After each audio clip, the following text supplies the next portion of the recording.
anger, depression. I was defective.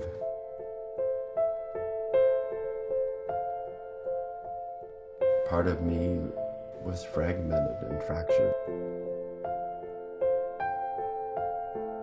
I was ashamed.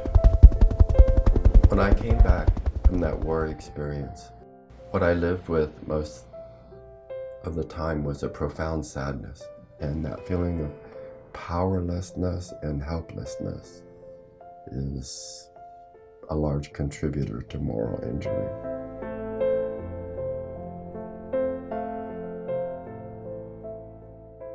I always said that I knew I would come home in one piece. I did, and I didn't.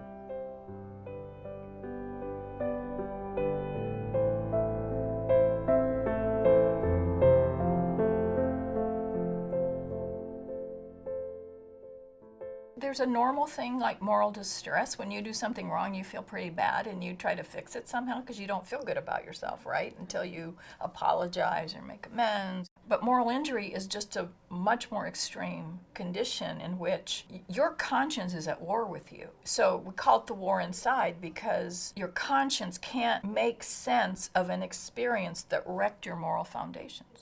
I recall very vividly, almost every night, in the mountains, there was firefighting going on. We were thankful that it wasn't us, and that is a dilemma as well. Am I my brother's keeper?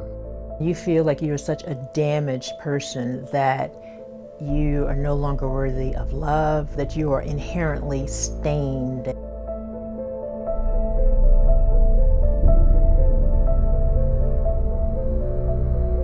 I was able to pretend that nothing bothered me, that it didn't affect me.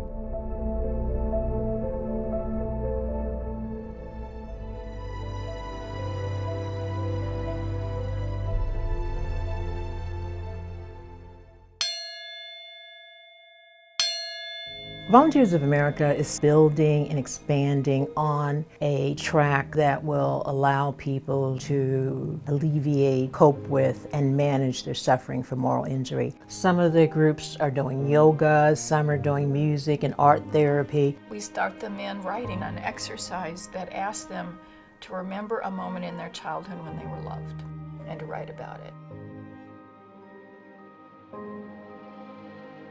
What happens with trauma stuff is it becomes the only story you have of your life.